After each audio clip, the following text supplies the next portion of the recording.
Boa noite.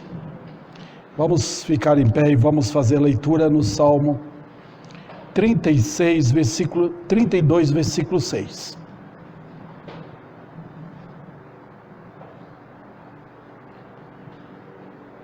Sendo assim, todo homem piedoso te fará súplicas, em tempo de poder encontrar-te. Com efeito, quando transbordarem muitas águas, não o atingirão. Tu és o meu esconderijo, tu me preservas da tribulação e me cercas de alegres cantos de livramento. Vamos orar. Mais uma vez pedimos, Pai, que a tua palavra, poderosa como ela é, a verdade que o Senhor transmitiu para nós, seres humanos, que ela venha e enche os corações daqueles que querem ouvir a tua palavra.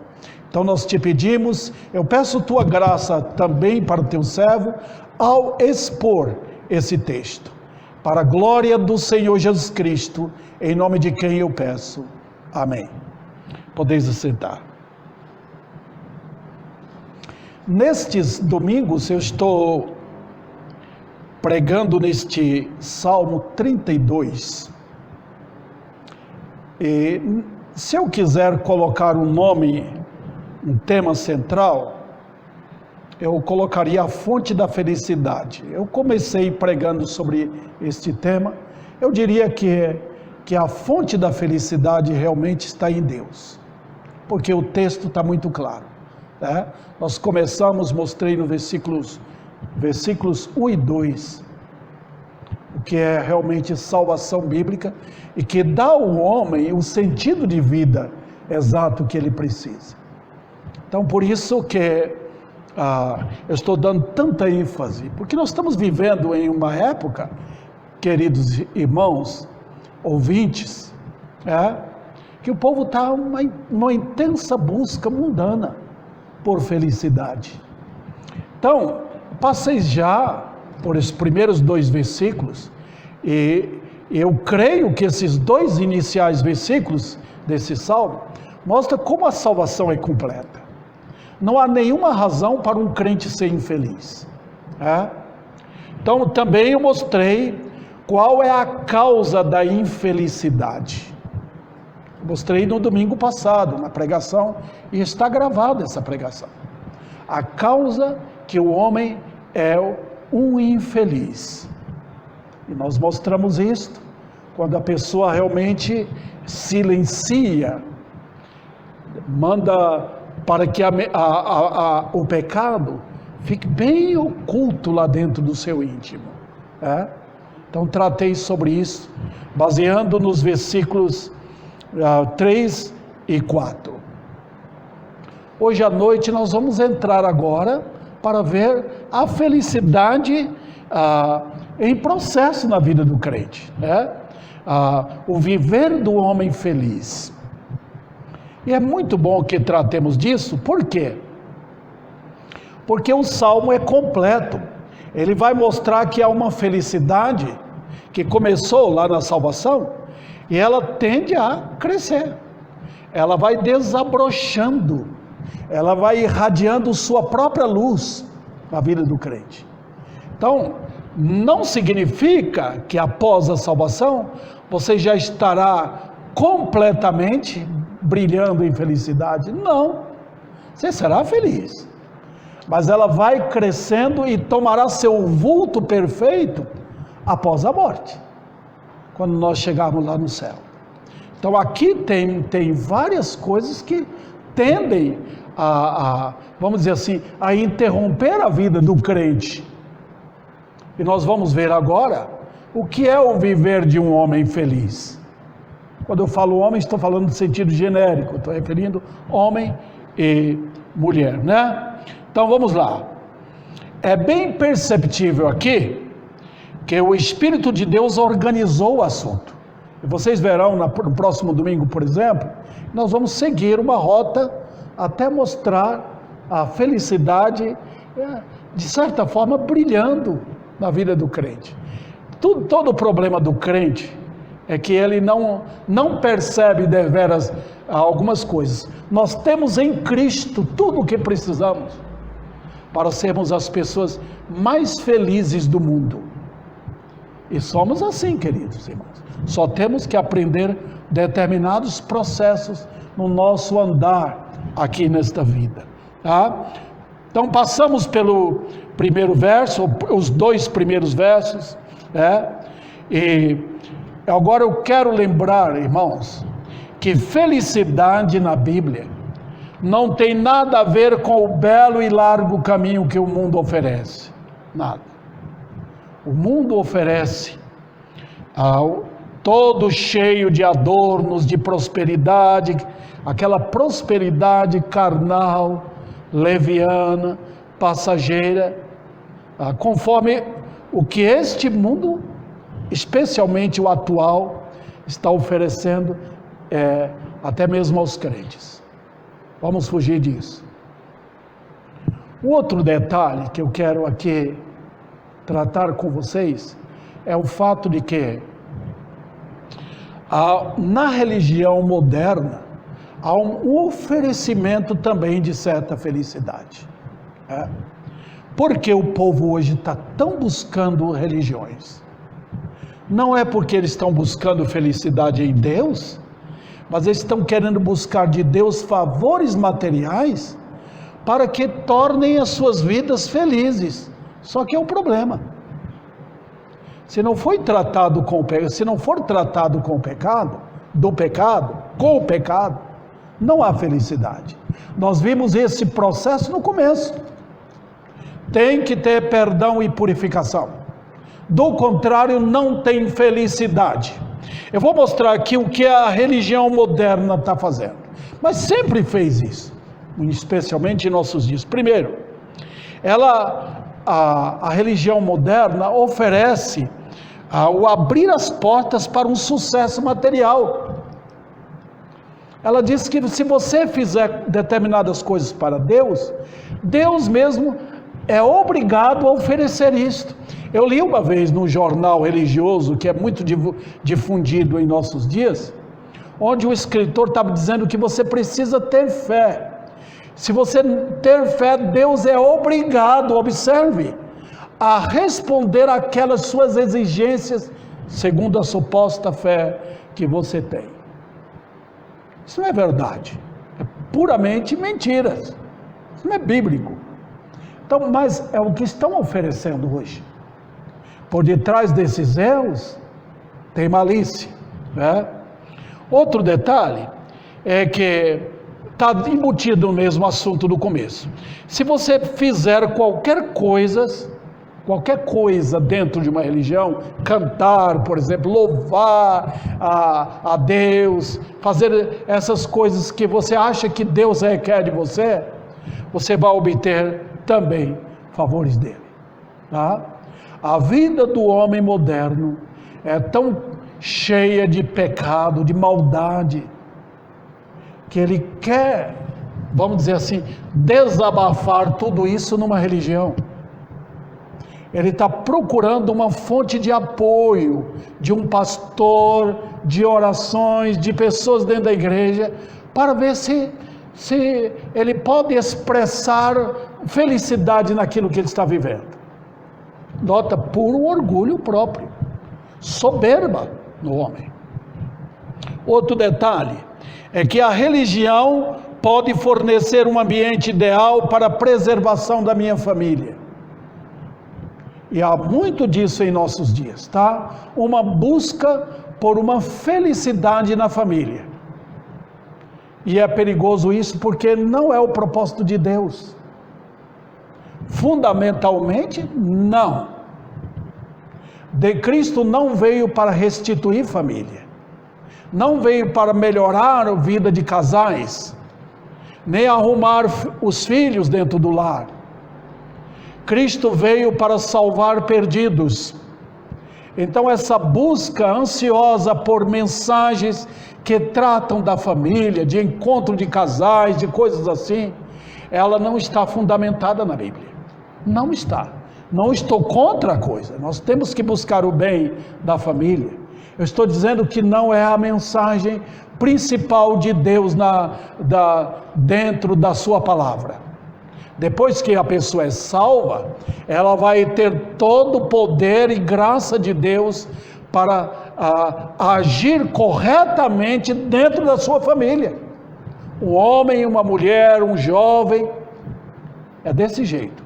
Mas buscar na religião um meio para ter a felicidade dentro da família, é completamente inútil essa busca. Eu tenho mais um argumento a tratar aqui. A religião também, ela pode servir de apoio para escapar de iniquidades constrangedoras, tá? Então, tem muita gente hoje com problemas com drogas, né? Outros com tendência a cair em determinados pecados. Então, determinadas religiões também podem servir de apoio para você ficar ali com medo, para não cair em determinados pecados. Mas não funciona, de maneira nenhuma. O homem, o problema dele é no coração. O problema dele é com Deus. E nós já vimos isto. Nós vimos que é que Deus que fornece o perdão e a purificação. E nós vimos na segunda mensagem que o problema está quando eu silencio o pecado dentro de mim. Uma vez que confessou e abandonou, foi a Cristo. Como é que vai ser a vida? Será que a vida cristã é aquela felicidade que você pula de alegria agora eu fiquei sabendo disso e daquilo, determinadas doutrinas, que eu sou assim, assim, assim, que Deus... Espera um pouquinho. Onde está o segredo da felicidade? Como é que o crente cresce em felicidade? Olha, quando você olha o que o mundo diz e vê, compare o que a Bíblia diz, você vai ficar assim, eu diria para você, você vai ficar decepcionado com a palavra de Deus, porque não é isso que ela ensina. Olha o versículo que nós lemos hoje à noite, versículo 6, sendo assim, presta atenção, sendo assim, o que ele quer dizer com isto? Há um prosseguimento no assunto aqui. Ele diz o quê? Uma vez que eu não guardei mais os meus pecados, que eu parei de silenciá-lo e cheguei para o Senhor, abri minha boca. A boca é a porta aberta de confissão.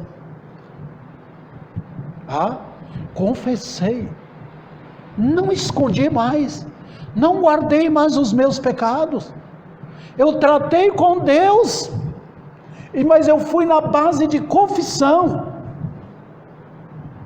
Eu já poderia pregar sobre esse versículo anterior, versículo 5, mas eu já preguei sobre isso aqui, então não quero voltar a retomar esse assunto. Repito aqui o que eu preguei em 1 João 1,9, confissão. Esse é o segredo bíblico. Você não entrará na comunhão com Deus, você não será um crente se não houve confissão. A confissão para a salvação. Por que confissão? Por que é tão necessário? Porque você simplesmente houve uma abertura da porta do coração e o pecado saiu, você confessou, aquela maldade saiu, aquela liderança terrível, tirânica do pecado foi embora, Cristo entrou. A confissão também abre uma porta para quê? Para que você continuamente confesse. Interessante, né? Tem a confissão para a salvação, mas também tem aquela confissão diária, e que você está precisando de Deus. Está vendo agora como começa? Começa assim, salvação e vida cristã. Agora eu vou andar. E olha como acontece isso. Voltem para o versículo 6. Sendo assim, todo homem piedoso te fará súplicas. Está vendo agora? Então, não há uma jornada linda pela frente. Quem oferece isso é o mundo. Tá? Não há. Você saiu da estrada larga, onde você presenciava um lindo horizonte, muitos, vamos usar a linguagem moderna, muitos shopping pela frente, muitas lojas, muita esperança, muitas promessas, muitos, vamos dizer assim, outdoor nas margens da estrada, muita promessa de uma vida melhor. Foi isso que você viu no mundo. Todo esse sonho sumiu do mapa no dia que você se converteu. Nosso Deus tira os pés da gente de sonhos e fantasias que o mundo dá. Ele chama a gente a pôr os pés no chão. Deus simplesmente na salvação, Ele acorda o homem. Ele dá um beliscão, por assim dizer, para que o homem acorde. Então na salvação é assim. Foi assim que Saulo de Tarso acordou, quando ficou cego. Está vendo? Eu estou perseguindo o próprio Deus. Então ele passou a ver. É chamado na Bíblia ressurreição isso. Ele sai da morte para a vida. Ele começa a enxergar a vida agora. Antes ele estava dormindo. Levanta-te dentre os mortos. Então nós temos aqui, queridos irmãos, como Deus chama esse homem? Piedoso. Está vendo agora? Sendo assim, o homem piedoso te fará súplica. Que maravilha. Você sabe o que acontece em nossos dias, queridos irmãos? É que está faltando piedosos. Eu vou aqui atacar o evangelho moderno. O sistema de evangelho moderno não tem trazido piedosos a lume. Não temos, são pouquíssimos homens e mulheres piedosos. E sabe o que é ser piedoso na Bíblia? É andar com Deus. Pronto. É esse o segredo de ser piedoso. Mas como é que anda com Deus? Olha, lembra que a Bíblia diz: Enoque andou com Deus? Não é que o povo via que tinha um espírito do seu lado. Não. Simplesmente Enoque passou a não amar mais o mundo, a odiar esse sistema de vida. Ele viu que, após a sua conversão, que tudo era perigo ao derredor. Ele passou a ver o lado espiritual com realidade. Ele passou a pisar o terreno firme e sólido da fé. Ele viu que havia por detrás de tudo as mãos manipuladoras da serpente enganadora que é Satanás. Ele passou a ver assim. Isso é andar com Deus. Olha o texto como nos mostra. O homem piedoso. Eu vou ressaltar esse assunto aqui mais um pouco, pisando nesse assunto, porque está faltando hoje. O que mais nós carecemos dentro das nossas igrejas? Homens piedosos. E é tão necessário, sabe por quê? Porque quando vamos dizer, no nefasto ecumenismo toma posse, como tem tomado posse no nosso país, é sinal de que falta crentes sinceros. Olha o salmista, o que é que ele fala no Salmo 12: socorro, Senhor, faltam piedosos. Salmo 12. Está faltando homens assim. Você sabe que no reinado de Davi, o que Deus concedeu para ele foi homens valentes, homens de batalha, homens que podiam dizer para o rei Davi: Deus está com você, nós estamos também. Sabe o que o mundo está precisando ver hoje? Não é ver pessoas que dizem que estão adorando a Deus. Não. Mas homens e mulheres da Bíblia. Homens e mulheres voltados para o Deus da Bíblia. Está faltando isso hoje.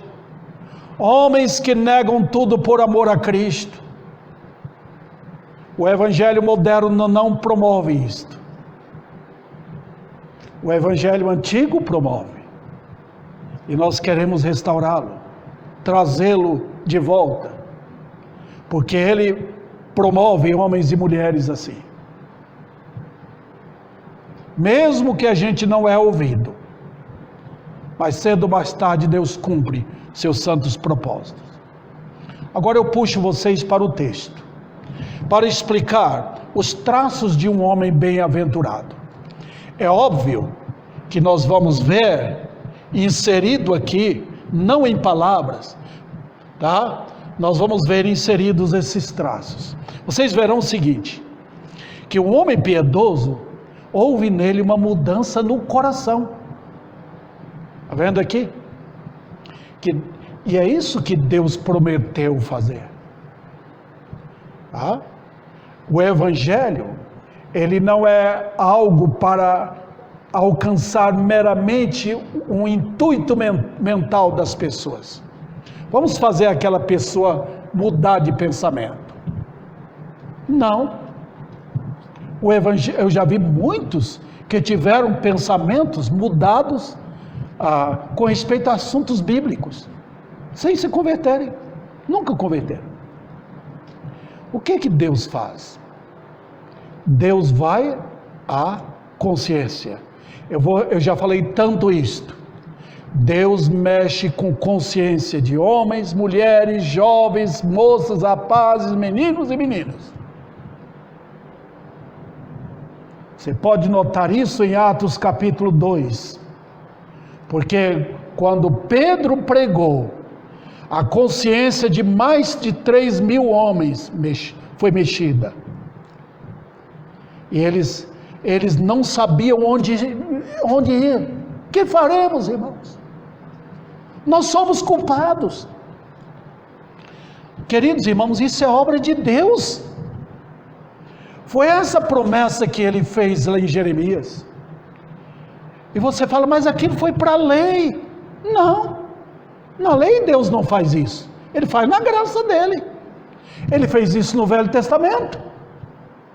Mesmo no império da lei, na escuridão da lei, brilhou sempre a sua graça. Deus sempre mudou corações assim, e Ele o fez e faz na graça. Foi assim que Ele fez com Raabe, foi assim que Ele fez com Ruth, a Moabita, e é assim que Ele faz hoje. Qual foi a promessa? Ele falou, tirarei o coração de pedra, e darei um novo coração, para que me temam. Tem temor de Deus isso hoje em nossos dias? Não tem temor. Tem temor aos homens, tem temor a uma religião, mas não temor ao Senhor, que faz o homem diferente. O homem piedoso não é medíocre, ele é valente, ele é corajoso, ele é o homem de fé, ele é o homem de uma mensagem só, ele é um homem que não muda. Ele muda sim, no sentido de ele vai crescendo espiritualmente, mas o homem de Deus, ele não é um pobre coitado que vai com os outros. Não, está cheio de medíocres desse tipo assim. O que é um homem piedoso? Vamos lá? Então nós, vamos dizer assim, chegamos à conclusão de que houve nele uma mudança no coração. Hoje Satanás abriu a porta estreita, largou mais, para deixar entrar a multidão dentro das igrejas. Não, nós queremos que entre a multidão sim, mas de homens e mulheres arrependidos. Então, quanto ao homem piedoso, conforme vemos aqui, vamos lá. Eu quero mostrar para vocês em rápidas palavras. Ele era um louco, porque ele vivia como louco no mundo. Depois que ele se converteu, tornou-se sábio. Está vendo aqui o que aconteceu? Um louco que se tornou sábio. Como acontece isso? Toda conversão faz do homem um homem sábio. O homem sábio é aquele que passou a temer a Deus. Provérbios fala sobre isso. O temor do Senhor é o princípio da sabedoria. A vida começa ali. Você tomou uma estrada, uma rodovia certa agora, da sabedoria. Ele era um louco, agora é sábio. Ele era também um errante. Andava tortuoso na vida. Para a direita, para a esquerda, e vivia desse jeito. Uma hora ali, buscando aquele pensamento, outra hora aqui. Não tinha para onde ir. É o homem errante, levado por este mundo vil, mas agora tomou o rumo certo. Ele tomou a estrada estreita. Ele sabe para onde vai. A luz do Calvário brilhou à frente dele.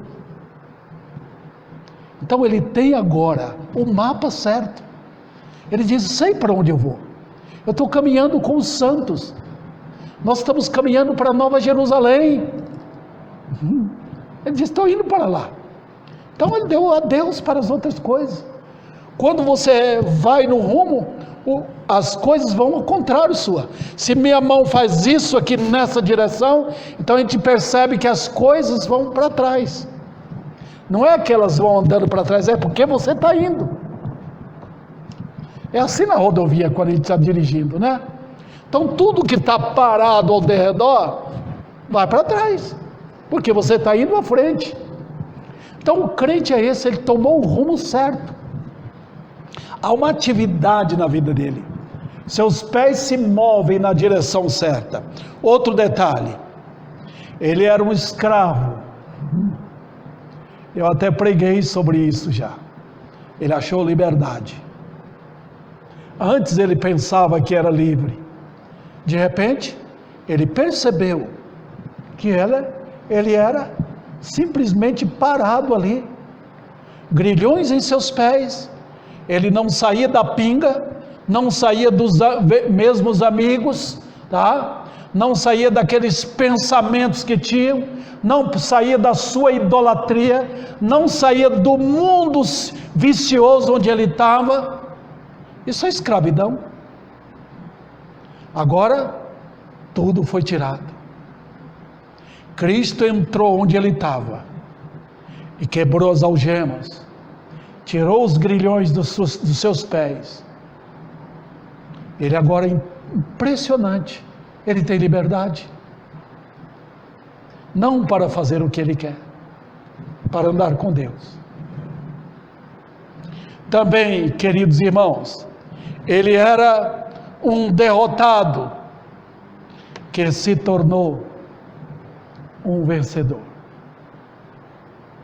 A vida no mundo é de derrotado. Olha, essa semana morreu Agnaldo Timóteo.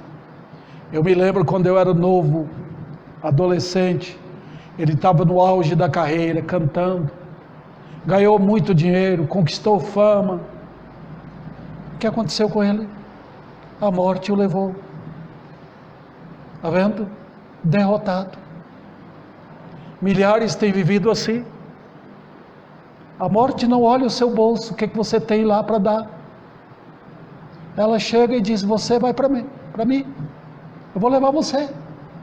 Pode ser um príncipe neste mundo, pode ser o mais rico aqui de Ribeirão Preto, do Brasil, não importa. A morte chega e aponta o dedo. Pode ver, derrotado. O mundo é assim. O mundo vive do dia. Hoje viveu um pouco, vai dormir para amanhã outro dia. Conquistar o quê? Quais lauréis tem para serem conquistados? Quais? Quais coroas? Nada, porque tudo acaba aqui. Ele também, e vocês percebem que eu estou falando aqui usando argumentos bíblicos. Ele era um morto que achou vida. Estávamos mortos, mas ele chegou. Olha que coisa incrível. Ninguém acredita nisto, que o homem é morto. Daí o ensino arminiano, cheio de confiança que o homem tem poder para chegar a Deus. O homem é um pobre morto imortal. Um morto espiritual que caminha certo para a morte eterna. A Bíblia trata tanto disto, mais do que os assuntos que tratam sobre o céu, sobre a vida que há de vir. A Bíblia trata sobre isso. Há um desenrolar disso em João, em Efésios, Colossenses, mortos em seus pecados. É assim o estado do homem. Nós estamos vendo isso aqui. Dá uma olhada ao redor. Você vai ver as casas servem como túmulos. E eles vão sair para quê? Para pecar. Que coisa. Ele era um morto que agora achou vida em Cristo. Note como Deus vê as coisas. E quando o homem é salvo, que ele se torna piedoso, ele não quer se afastar de Deus. Então o que aconteceu no piedoso é que o encontro com Deus revolucionou o seu viver. Não foi um encontro conforme muitas igrejas pensam. Vem na minha igreja que você vai achar amor, você vai ter um encontro com Deus. Não é verdade. O encontro com Deus é quando o homem depara-se com a verdade bíblica. Se foi numa igreja, aleluia. Ouvindo uma mensagem, aleluia. Mas o encontro com Deus é efetuado pelo poder da palavra de Deus e não por um ambiente. Foi quando Pedro pregou. Olha, o simples pescador trouxe uma mensagem poderosa lá do livro de Joel. Trouxe para aqueles judeus que já conheciam, já tinham lido os 3 capítulos de Joel. E Deus confrontou aqueles judeus. E eles foram salvos. Isso ocorre quando Deus desce em sua misericórdia. Quando Ele encara os pecadores com sua graça gloriosa. Aí os homens piedosos começam a aparecer. Revoluciona o ser do homem. De tal maneira que os lá de fora começam a perguntar: o que aconteceu? Não é mais o mesmo.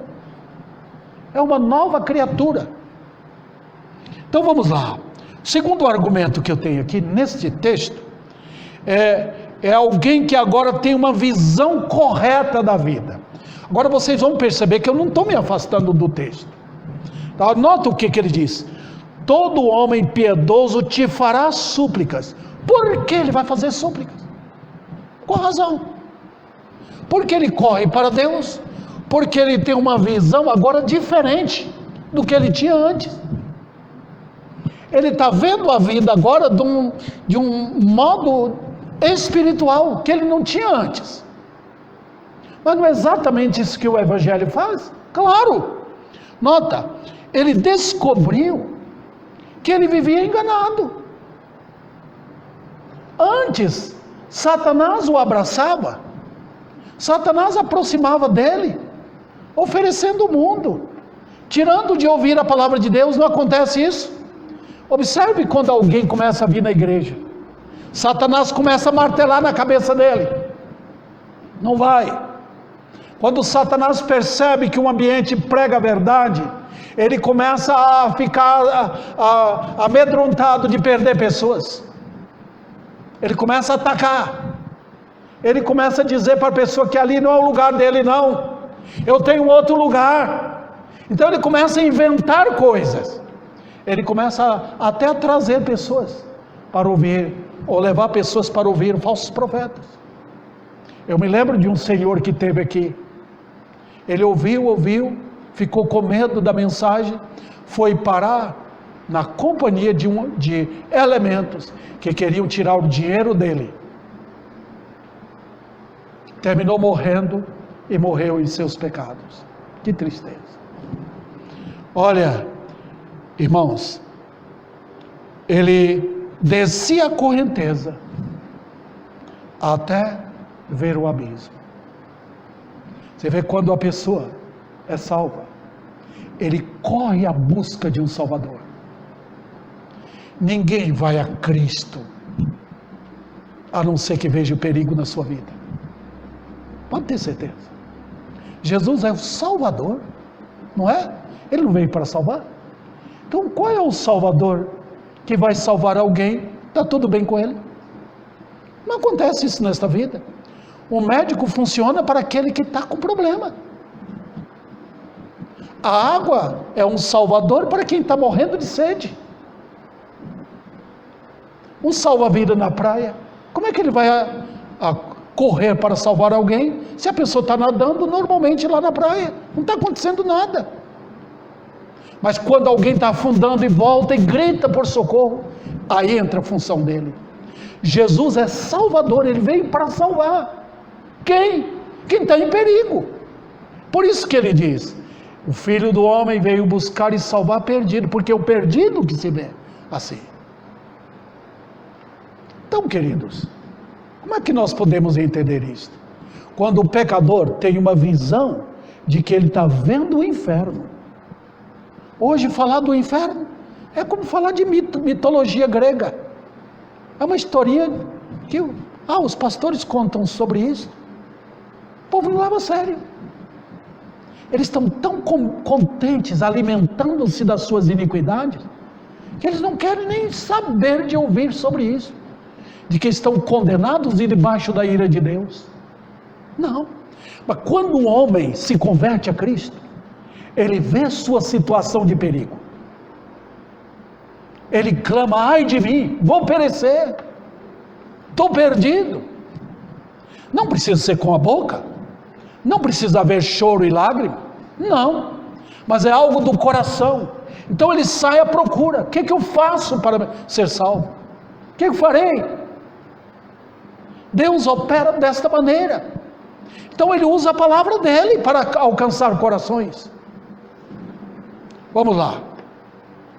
Então ele depara agora com o fato de que tudo aquilo que antes parecia causar felicidade se volta contra ele. Por exemplo, ele percebe agora que ele está indo contra a correnteza. E é isso que acontece. Quando a pessoa está no mundo, ele está descendo correnteza. Então, muito bem. Olha que repouso. Nada acontece comigo. Até que ele percebe o perigo lá adiante. Olha a queda que vai vir. Então ele volta para lutar contra a correnteza. E ele encontra obstáculo. Um é Satanás. Outros são os amigos dele, que antes eram amigos. Então o mundo vem com uma força de oposição tremenda contra aquela pessoa. Está vendo? O que parecia ser positivo, agora é negativo. Então, o que aconteceu? Vamos para o terceiro argumento nesse texto aqui. Ele é alguém que passou a conhecer quem? O Deus vivo. Eu dou louvores ao Senhor. Por quê? Porque o nosso Senhor, ele se apresenta na Bíblia como Salvador em 3 aspectos. Veja bem, ele se apresenta como Salvador que arranca o pecador da penalidade eterna. Isso acontece na hora da salvação. para ser salvo. Deus enviou seu Filho ao mundo para o que nele crê não pereça. Livramento do inferno. Em segundo lugar, ele se apresenta como um Salvador diário, contínuo, que veio para nos arrancar dos perigos que nos cercam. Você vê isso muito na Bíblia. Às vezes nós não entendemos o texto, está falando de salvação, livrando de perigos de morte, livrando de perigos de assaltos, livrando de perigos de acidentes. Ele coloca até os anjos para servir os que hão de herdar a salvação, conforme diz Hebreus. Veja o que ele faz, ele é o Salvador continuamente. É por isso que o piedoso se apega a ele. Eu nunca vou querer saber de Deus enquanto eu vejo que a vida está boa. Eu sou crente mesmo, vou para o céu, está tudo bem, tenho dinheiro, vou para a igreja se eu quiser, faço a igreja aqui na minha casa mesmo. Puxa, então você não sabe o que é a vida. Você não sabe o que é vida cristã, você não sabe o que é luta contra o mal, você não sabe o que é gemido do Espírito Santo em você, você não sabe o que é luta contra a carne e a natureza carnal que habita em você ainda.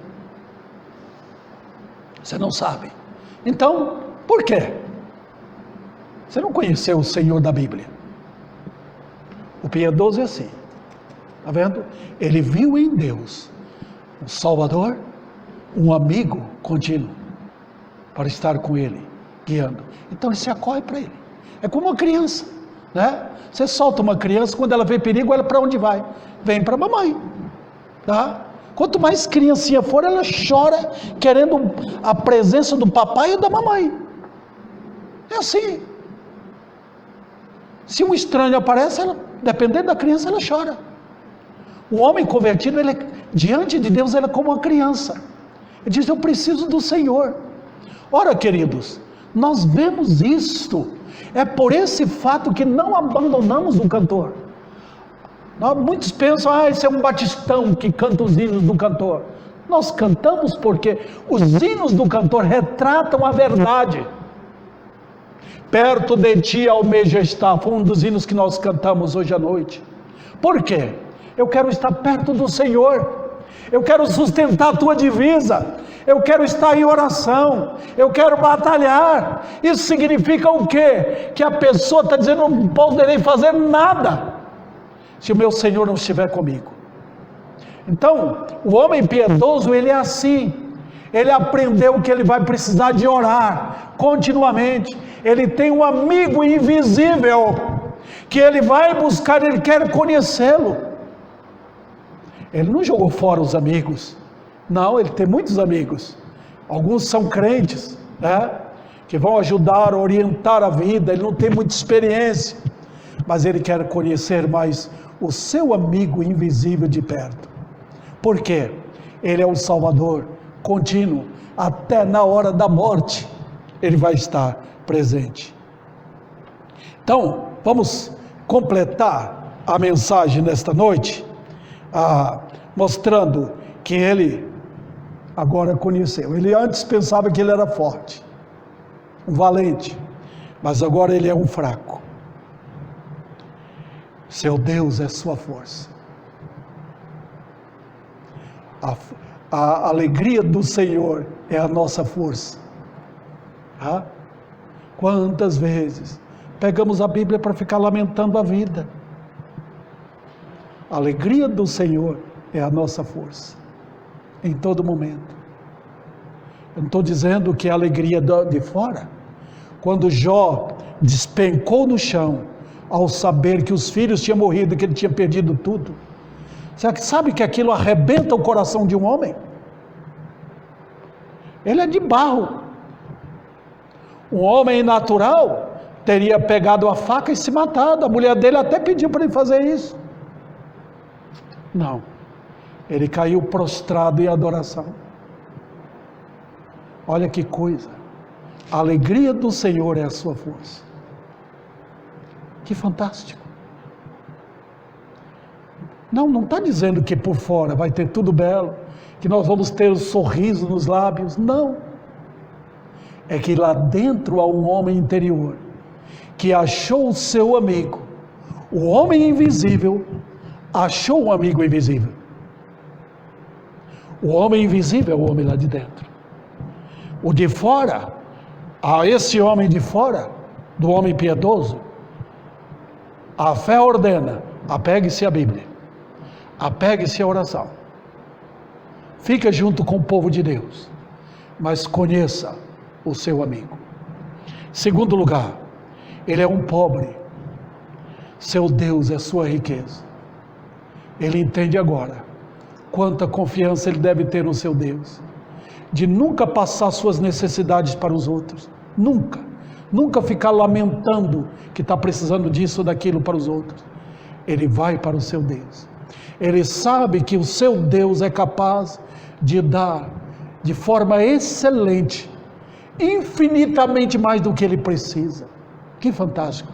Aprender sobre isso, aprender a conhecer o seu Deus, dono da prata e do ouro, dono do mundo, do universo, é o seu Deus, e ele é o filho dele. Que maravilha! O que ele precisar vai ter. Ele sabe que o seu Deus dá aquilo que é necessário, que não vai deixá-lo passar fome, que ele ensina os crentes da maneira sábia, correta. Nota como ele deixou Israel passar 40 anos no deserto. Depois dos 40 anos, Deus parou com aquele povo. Falou: sabe o que eu fiz? Eu deixei vocês passarem fome. Como? Eu não dei para vocês o que vocês queriam. Eu dei para vocês o que vocês precisavam. Com que propósito? Que aula ele teria para nos ensinar? Para vocês aprenderem que nem só de pão vive o homem. Mas ele não coloca também. Ele diz: nem só de pão vive o homem, mas de toda a palavra. Ele não acrescentou o pão e a palavra de toda a palavra. Sabe qual a razão? Qual a razão? Eu não tenho nada em mim que não veio da palavra. Tudo que eu tenho veio da palavra. E o nosso alimento é da palavra. Então ele aprendeu que ele era um pobre, não tinha nada, que a morte viria para pegar tudo dele, e Deus agora é sua riqueza. E para completar, ele é um tolo, ele pensou que ele era sábio, mas Deus agora é a sua sabedoria. Dizem que Agostinho, quando se converteu, antes da sua conversão era um mulherengo, mas quando se converteu, que as mulheres vinham atrás dele, ele voltava e dizia: aquele velho Agostinho morreu. Olha, sabedoria para o viver. Como é que você não vai pegar-se esse Deus? Nós estamos no mundo cercado de perigos, em todos os aspectos.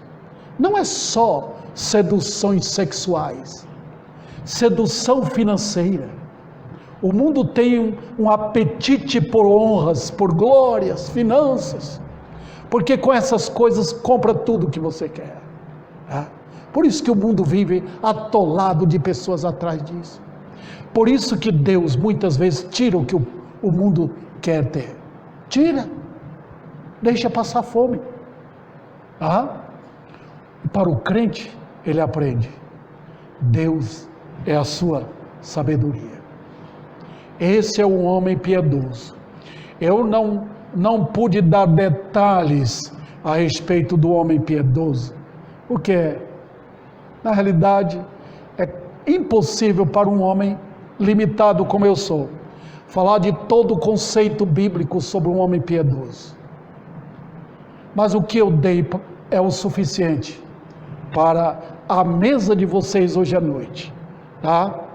Mas nós vamos falar no próximo domingo. Eu quero continuar o assunto aqui para falar sobre a dependência de Deus.